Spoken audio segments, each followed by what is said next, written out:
Ukraine. I'm in a place called Irpin, northwest of Kiev, which is a place which has become quite famous because of this, what happened here, the battle for Irpin, March 2022, only 2 months ago.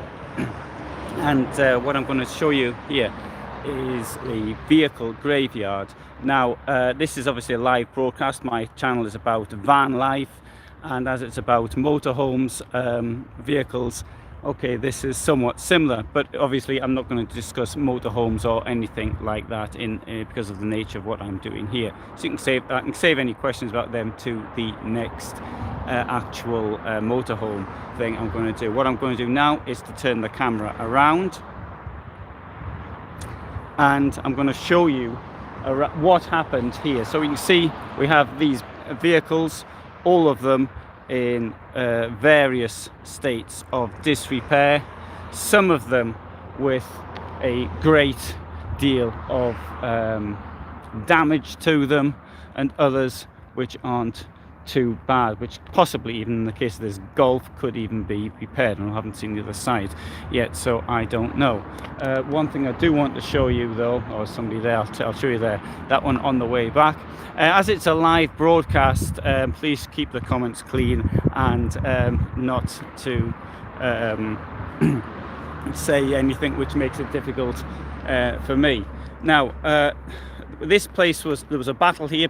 This place was shelled, and you can see from the state of this vehicle here, to my eye, that is actually bits of stone and things like that have come off buildings. That isn't actually been fired at, but there was one behind, which I'll show you on the way out, which clearly does have bullet holes in it. Now this is one of several such vehicle graveyards. Now when you see the vehicles though in this state, you get more of an idea of what was actually happening here. Now all the vehicles, I would say, are recognizable from what they were before they were burned. And another thing I'd like you to consider is what happened to the people who were in those vehicles. Not all of these vehicles were parked at the time they were shot at or destroyed, or they could shell bursts. These have all clearly been destroyed. Good afternoon, Ellen. Yes, I will take care. Yes, I'm taking so much care that I'm not wearing sandals but proper boots. So it's really, I mean, and another thing I've got is the smell. I don't quite know how to say what the smell is. I'm trying to describe it. There's a bit of rubber in it, but you've got the burnt out. You've got this metal. It's less so the smell of like cordite type. I don't really feel that so much here as I did in other places I've been in. But there is a slight smell of the explosive as well. But that's far less. You do get that in the buildings though, I've noticed. Now I'm getting it now. This burnt smell of ammunition, which,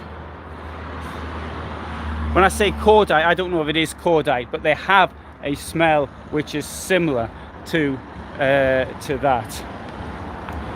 And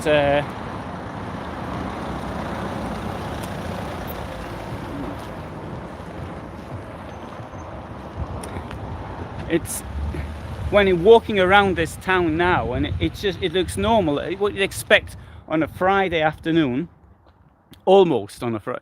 If you go to the northern part, I was there 2 days ago of this, and then, which is destroyed far worse than the southern part is, then that was totally empty.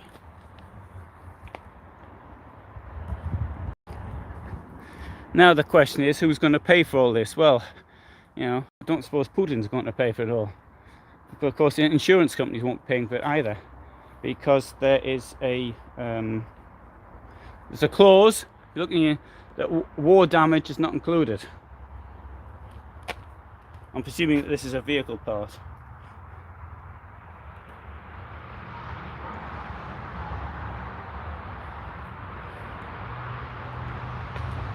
Irpin is, I would say, a comparative. I wouldn't say it was a super well-off place, but it's not bad. I mean, the properties clearly are. It's a place where people sort of live out in the forest. You can see they've got forests around here. When I said to someone I was going to Irpin, she said to me, "Oh, you're going to the forest?" And so it's a suburb of Kiev, and you reach it by bus. Last station on the metro, and then by bus. The Kiev metro is only got 3 lines to it.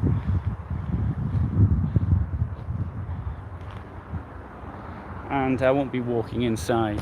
Oh, there's one that might be one of theirs. This thing here, I don't know. I think this might be Russian. This one here, though I really don't know.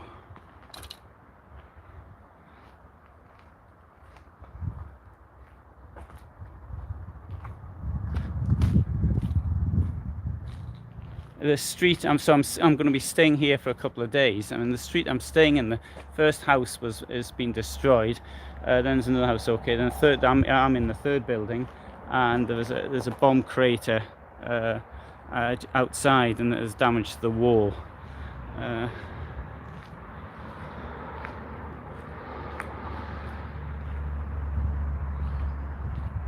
So I hope that this sort of brings this is a reality to people, because you know I often show damaged buildings, but I think with the cars in this state, and you can see the bullet wounds, and that this may make it a bit more real for people.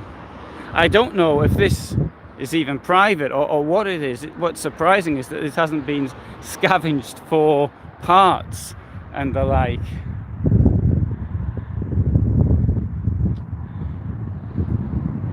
So now I'll take you to the one which to me was the most frightening, was this Kia here, and their shell fragments.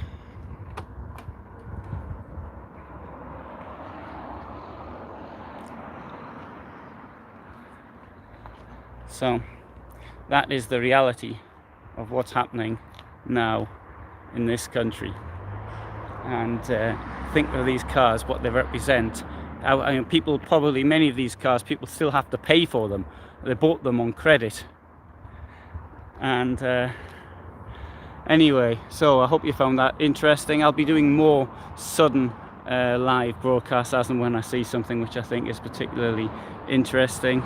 Thanks for being here, and all the best from me in Irpin in Ukraine. Hello there. Sorry, I can't see your name. Yeah, sorry, I see the messages came through. Oh, sorry, there's lots of messages. Sorry, I didn't even see them. Hello, Ellen. Hello. Oh, I'm sorry, I can't see. I can't see because the sun's there. The sun's so bright. Does it make surreal walking around them? Yeah, it's extremely surreal walking around something like this. I mean, this is, you know, it looks like Poland here. It looks just the same as Poland. It looks like where I live. So thanks for being here, Ellen, and thanks for being here, everybody else, and all the best from me here in Ukraine.